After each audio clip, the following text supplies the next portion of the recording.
Hello, everybody, and welcome to episode 34 of the Nate Stowe Show. I got a couple of topics today. Number one, we want to talk about heart rate monitors, what they do, if they're any good, and do you need one?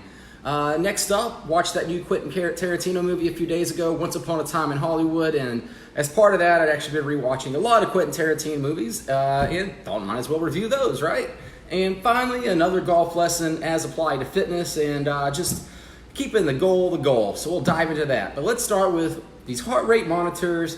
Do I need them? What do they do? Everything about them. So first of all, why do people use those? And it started with something called the fat burning zone. Now, the theory here is that at certain heart rates, more of the calories you're burning come from fat than they do from carbohydrates or protein. So if you're in this heart rate area, for instance, you're in the fat burning zone, then say 70-80% of the calories you burn come from fat, versus if you're in the other heart rate zone, then 70-90%, whatever it is, comes from carbohydrates. That's where this theory got started. The problem with that theory is that it is completely off basis, and here's why. The highest percentage of calories that you burn from fat, as a percentage, where you're burning like 99% of it's from fat or something ridiculous like that, is while you are asleep. Crazy, right? So if you're applying the fat burning zone because you want to burn the highest percentage of calories from fat, you might as well stay in bed.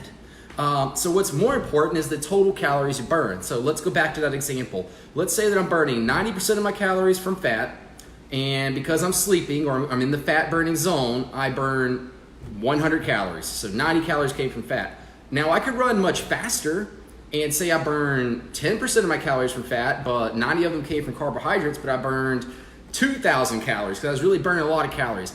I don't have a calculator on me right now, but that's probably going to be like something like 200 something calories from fat versus 90 in the first example. So even though the percentage of calories from fat was lower, the total number of calories was greater. So just the entire idea behind why folks use this doesn't make a lot of sense to me. Now, the other issue is that they're pretty inaccurate. And all I could think about is this client I had one time who he had his heart rate monitor on and he was getting tired, and all I could say was point to his monitor. He's like, "Nathan, I'm at like 200 beats a minute. I need to rest." And all I could think was, if you're able to complain to me that you're tired, that means your heart rate isn't that high, because by the definition of it being at 200 something beats a minute, you shouldn't be able to talk, much less tell me how tired you are.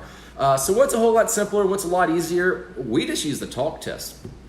It's 3 levels. Level 1 is you can talk to someone just like I'm talking right now.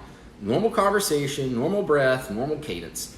Level 2 is where I could talk to someone, however, I need to catch my breath a little bit to keep answering those questions or to keep that conversation going. And level 3 is the highest level, where it's yes or no only type answers, and or I can't talk at all because I'm breathing that hard. For us, we like to keep our clients around a level 2 of a heart rate, which is just they can talk to you, but they got to stop and catch their breath. If you're doing that, then you're at a good area where you're getting your heart stronger, you're challenging your cardiovascular system. However, you're burning plenty of calories. So while it might not be the highest percentage from fat, it's a whole lot of calories because you're burning more calories. There's more total fat being burned. So hopefully that helps you understand heart rate monitors and why you most likely probably don't need one. Next up, movie review, Quentin Tarantino, The Reservoir Dogs. I'm going to go with a B+ here. Now, a few reasons why. One, I base my movies off rewatchability. I rewatched this one the other day just to kind of prep for the new Quentin Tarantino movie, and it's just a little too graphic for me. With the ear, I don't think this is a spoiler, they cut off a dude's ear, the other guy's shot by a gun, they're bleeding everywhere. Pretty graphic. I have a hard time rewatching that movie, so I can't give it an A+. I mean, I'd watch Spider-Man 10 times in a row, or Captain America, but I can't watch that one that often. But I ranked it a little bit higher just because it kind of got the whole QT, Quentin Tarantino phenomenon kicked off, helped him make more great movies in the future.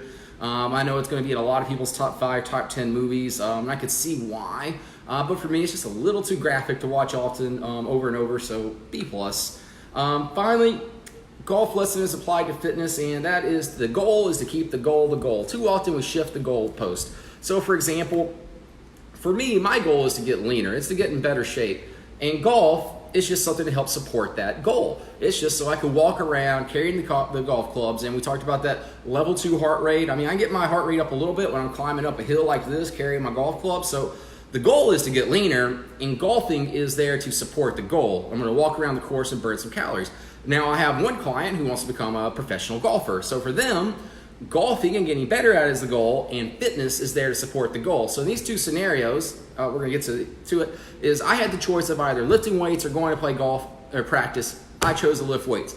Now, if my goal was to play golf and lifting weights was there to support it, I would have had to skip my workout and went and practice instead. Now for you, this comes up, and what is my goal? Is my goal to lose body fat, or is my goal to run? Because often I'll get clients that are like, hey, I need to do cardio, I need to run. I'm like, well, what is your goal? Is your goal to run further, or is your goal to lose fat? And they're like, well, to lose fat, I need to run. I'm like, well, what's your goal? Is your goal to run further, or is it to lose fat? You're like, well, it's to lose fat, I need to run. Like, so what's the goal? So if it's to lose fat, running is not necessarily there to support it, right? But if your goal was to run, then yeah, we need to get that into your exercise plan.